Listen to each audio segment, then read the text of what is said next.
Hi everyone, welcome back to my channel. I hope you're all doing really well and thank you for joining me. So today I'm just going to do a little quick video about handmade gifts. I know there's a lot of videos going around at the moment about handmade gift ideas because it's a gift to November which is running at the moment.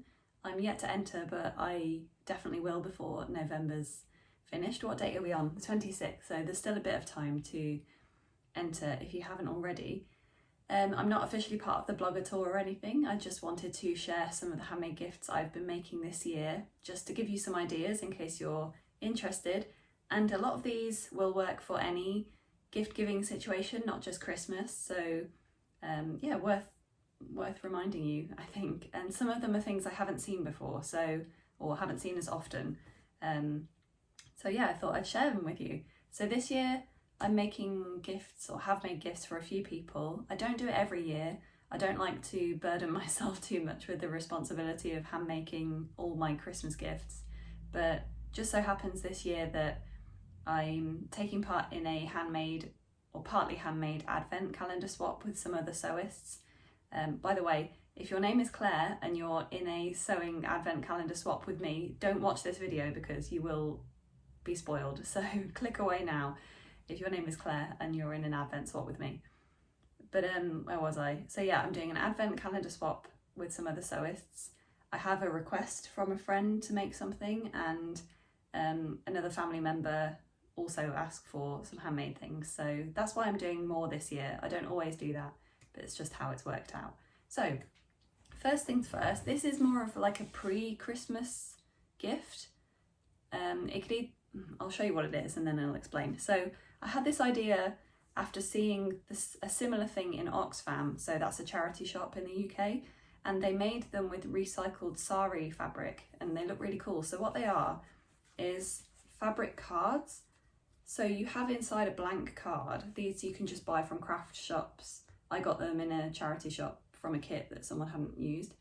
So it's just a blank cardboard gift card, or I suppose you could recycle an old Christmas card maybe if you don't like the design on it but it hasn't been written in. And then what you do is you cut out scraps of fabric, stick them on the outside. I just used a bit of Pritt stick or glue to stick the fabric on, and then you overlock around the outside of the card. I don't know if you can see it there. And then I just sort of neatened up the edges, a bit of fray check, and tied off the overlocking. Well, I like threaded it, so the overlocking tail is threaded there. And I just thought this was a nice way to use up scraps of fabric. You could maybe decoupage it if you've got lots of really tiny scraps.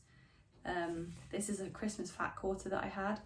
And then it just makes it a bit different really. So I'm going to gift the cards unwritten. I've got 3, and the envelopes as well. And I'm going to gift those so that the person who's receiving them can use them for their Christmas if they want to send them to their friends. So yeah, I just thought that was an interesting idea. I'd never seen that before until Oxfam, and I think it's a really nice way of using up those nice fabrics that you don't really know what to do with if you only have a small amount. So yeah, handmade Christmas cards. Of course you could do that with any fabric, not just Christmas fabric. It might be nice for a birthday card, or if you're making gift tags, you know, to go with presents, you could do it with the little gift tag labels you get. Yeah, so I like that idea. The second thing is also Christmas related, and it is these little decorations. I've made these before. I've seen similar ones in shops, so I kind of borrowed the idea. But they're like little felt Scandi style decorations. So I just cut out some paper templates using templates I found online. Cut them out of felt, put them not right sides together, just put them together. They don't need to be right sides. Well, first I stitched the design on the front because it's easier to do that first. So I just did a little snowflake design. You can find ideas online, use some buttons for Mrs. Gingerbread. Then you put them together, blanket stitch around the outside, use toy stuffing to fill them, and then put a little hanging loop on the top, and I think they're really cute. So you could put them on the Christmas tree, or hang them around the house on light switches, wherever you fancy, and they're super easy to make. You can make them with kids, I think. Oh, drop one on the floor. I think kids would really enjoy that, and if they're starting to learn to sew, they're not too difficult. Yeah. Speaking of felt, a mammoth project I have this year, and I also had it last year. So I have a nephew who's 8 and he has a very vivid imagination. He likes to draw a lot. He draws a lot of monsters, creatures. They're really beyond anything I could ever imagine. He just comes up with hundreds of them. So this is an example. This is a scan, like a photo of his drawing. So I've made them bigger and he requested that I make them for him. So I did this last year. I'll put a picture in somewhere of the ones I made last year. I was quite pleased with how they turned out actually. They're a bit of a labour of love, but you know, he was very pleased with them. So, you know, that's fine. And then earlier this year, he presented me with another sheet of monsters and asked if I could make them for him as well. And it's taken me a bit longer than it should have. I made some for his birthday, so I'll show you those. And then I have a few more that I haven't finished. I have 6 that I need to do for Christmas. So what I do, and you could do this with any child, even if they don't ask you, it might be a fun idea if they do like drawing to have them come up with some ideas for toys, and then you make them, or they make them, or you show them how to make them in felt. So what I do is I take a photo of his drawings, enlarge them, because then it's easier to get all the details. He also loves to draw monsters that have really thin legs, and arms, which makes it a lot harder to make them out of felt. But anyway, so I enlarge them, cut out the template. I normally add a bit of width onto the arms and legs just to make it easier. Cut them out of felt and then sew them together using toy stuffing, or I've worked out that for the really thin arms and legs I use pipe cleaners, and it just makes it way more easy to fill them.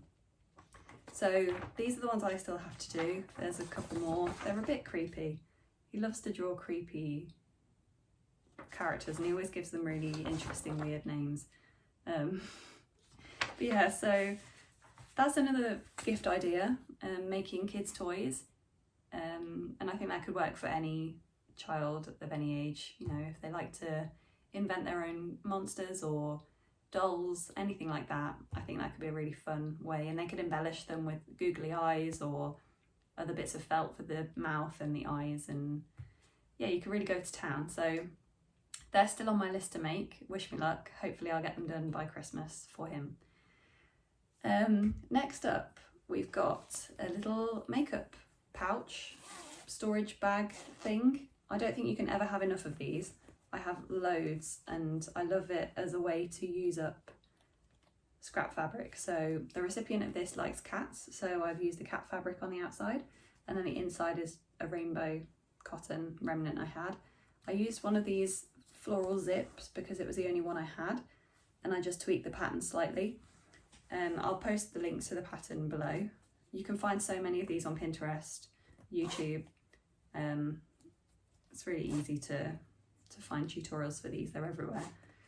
So it has a zip, has a little label inside, it says handmade, added a little ribbon handle loop thing.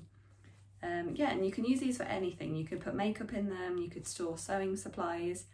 If you do crochet or embroidery, you could put your project in here. Pens, pencils, toiletries in your handbag, you know, you could really use them for anything. So I just love them, they're so versatile. And I made these actually, some of these things I made at a sewing social in Birmingham. It was called the Festive Sewing Social, I think. And it was a really nice day. It was run by Charlotte from Charlotte Emma Patterns, and she hired out like this empty shop front in an arcade in Birmingham, and it was really festive in the arcade. There was a Christmas tree and people were walking past looking in the window like, oh, what are they doing? I felt like a little elf in a workshop. But yeah, so I got a lot of these done at the social, and it was really nice because we were chatting and drinking tea, and it just helped it go a bit faster, and I didn't mind that I was having to get through this workload of handmade gifts because I had some company. So yeah, handmade makeup pouch, pencil case, storage bag thing. Next up, another storage item specifically for a sewist. So not all of these are sewist recipient specific, but this one kind of is, well, not necessarily, but it's a little sewing pouch. So I have one of these. I was part of a swap a few years ago that they ran at Crafty Sew where you had a recipient and you would each make them one of these and they gave you the pattern and the tutorial. I think they sell the pattern on their website, I'll link it below. But it's really cute. What it is you open it out, there's a little popper there, you open it out and it's a sewing kit. So you can keep your needles, pins, I've got a little needle threader, some buttons, a safety pin, and you can just concertina it up like that and then close it. And it's a really handy way to keep your sewing kit. I still have my one I received from the swap years ago and I use it all the time. So I really wanted to make one of these. It's dead easy. I didn't follow the instructions and did it slightly wrong, but it still works fine. So if you do this, follow their instructions because it's much easier. But yeah, it's just a piece of fabric, smaller than a fat quarter, so you can use a really small remnant. So that's how much fabric you need, a bit more to cut it out. Then on that side it's felt. So you sew along the template lines in like a star shape, and then you sew around the outside, then you cut it out and then you can iron it so that it folds up like that, and then you add a popper or a button. And it just keeps all your sewing stuff together. But that would be great for anyone who sews, needs to sew on a button, wants a little sewing kit in their travel bag or when they go on holiday. I just keep mine in my desk drawer, but yeah, I use it all the time. Again, it's got cats on it. It's a nice way to use up remnants of fabric and felt that you've got. And yeah, I really like mine and I hope my recipient does as well. Next up is some bookmarks. So I had some scrap fabric that was like in strips. I'd made a project, they're called bonding squares, for a charity for neonatal babies. So you make squares of fabric sewn together and one square goes to the baby in NICU or neonatal unit, one goes to the parents so they can get their smell on it and then they swap. And I think it's a really cute, easy sewn project to use up fat quarters. So I did that, but it left me with loads of strips that I didn't know what to do with. And I thought, oh, bookmarks. So I had a look at some tutorials online, but it was really simple to just work it out. So I would just take the rectangles, I trim them all to about the same size. So it's like 8 inches by 3 inches, something like that. And sewed them right sides together, but also I used some scrap wadding that I had on the inside just to give them a bit more body. You could use felt as well, I think, or interfacing, whatever you've got lying around. Sorry, I'm being a bit croaky, I don't know why. So you fold them right sides together with the wadding on the outside, then leave a space to flip them right sides out, iron them, top stitch around the edge, and then I added a bit of ribbon as well, just to look nice when it sticks out of the book. And I think, you know, anyone could make use of these, kids, people who are avid readers, not necessarily just sewists, anybody, and it's a great way to use up scrap fabric, and again, it's got cats on it. And yeah, I think they're really cute. I'm quite jealous that I'm giving these away. Maybe I'll make some for myself.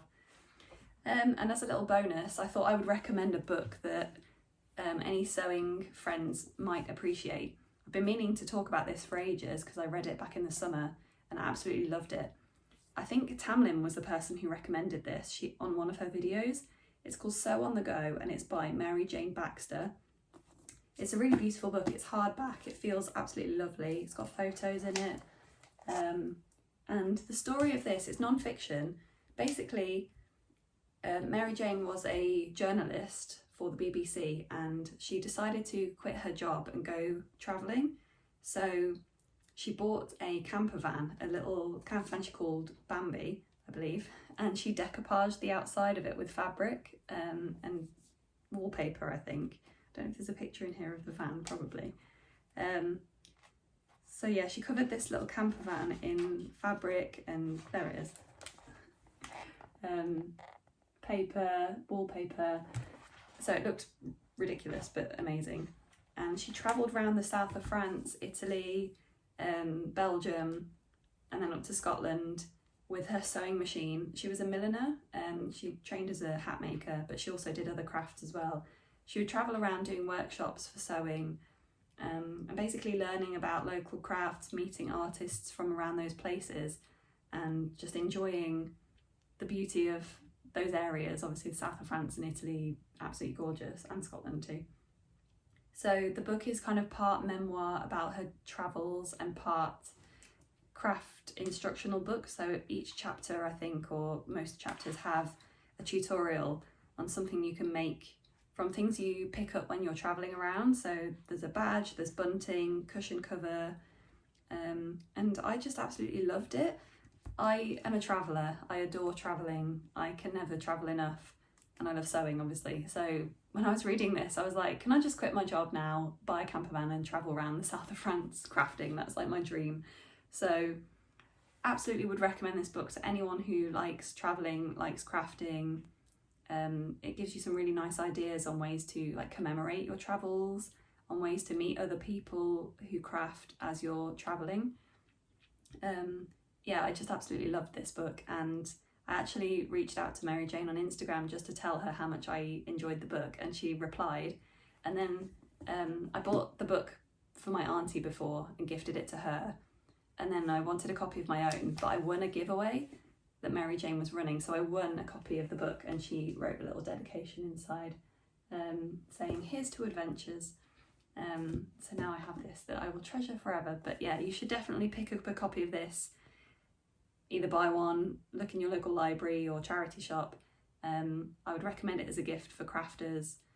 It's absolutely wonderful. So yeah, book recommendation, definitely get your hands on it.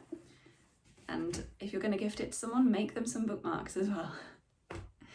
Okay, finally, this video is already longer than I was expecting, but finally, now if you want to make something for somebody, you don't have to think of an idea off the top of your head. You could offer to make something or complete a sewing project for someone that they've been wanting for a long time. So if they don't sew, they might have a mending project they need help with. They might have always wanted a particular cushion cover or a pair of curtains or a blanket, and depending on how much time you have and how much you love them, you could maybe help them with that. You could give them a little lesson in sewing as part of their present. I've done that before. Offered to, hold a friend's hand as they learn to sew. That's a really nice gift, and it's like quality time, doesn't cost anything. Yeah, so if you don't have the time to make handmade things, but you want to spread the love of crafting, then you could offer to teach someone to sew or complete a project that they've had on their list for ages. So I have a friend, I went to visit them, they live abroad. I went to visit them in September, and she can sew, but she hasn't sewed for a long time. She's busy with work and kids and everything.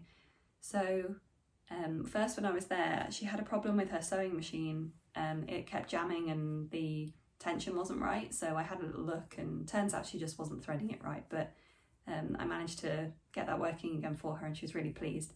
And then she said she had a project she'd been meaning to do for ages and hadn't got round to it, and it was a cushion cover. So she'd found a dress in a shop called TK Maxx, which sells kind of dresses and sells clothes from all sorts of brands, and it's like an outlet store kind of thing. She found a dress that had this fabric as the skirt. I think it was a child's dress. It had a shirred plain bodice, and then this fabric was the skirt. It's just gathered up, and she really liked the look of it and wanted to use it as a cushion cover. She had all the notions. She had the zip, the fabric for the piping, the fabric itself. It just needed unpicking. And I said, do you want me to make it for you? Because she'd been kind enough to let me stay at her house in Switzerland, which is where she lives. Absolutely beautiful house. And I wanted to, give her something back to say thank you. So I said, I'll do this gift for you and then send it back at Christmas. So I just did it this last weekend. I was a little bit hesitant, or not hesitant, but nervous, because I've never made piping before, and the fabric was beautiful, and obviously I can't replace it if anything went wrong. So I really took my time cutting out the fabric so it was straight, because obviously it's got this very geometric print, and it's made up with gold thread. It's so lovely. I made the piping. Again, never done that before, but it actually was fine. I found a good tutorial for making a piped cushion cover on YouTube, so I'll share that below. And yeah, it took me maybe a couple of hours, and I'm really pleased with how it turned out. So it's quite big. It's 50 centimetres by 50 centimetres, roughly. This is where my piping joins. I think it looks really neat. This is where the zip is. The zip works, doesn't get stuck, hooray. Yeah, and it was just a really enjoyable project actually. It was nice to do something that didn't require fitting. The fabric's beautiful. I can't wait to see how it looks as a cushion in her house. Hopefully she'll be pleased with it. But yeah, so if you ever want to make someone something for a friend but you're not sure what, just ask them if there's anything they'd like, you know, if they want something for their house, or if they are a crafter but you notice that they maybe haven't crafted for a while because they're too busy or they aren't able to anymore. Ask them if they have any projects that need finishing, or things they've had in mind for years that they wanted to make but haven't been able to get around to it. And I think that could be really touching and a really lovely thing to do for somebody. So that's all of my handmade gifts for this year. Hopefully you found this useful or enjoyable. If you have, let me know below what you think. Let me know if you've been making gifts for people this Christmas or for other events, other special occasions. And yeah, just have a chat, say hello, let me know how you're all doing, and have a great rest of your week. I'll see you again soon. Bye.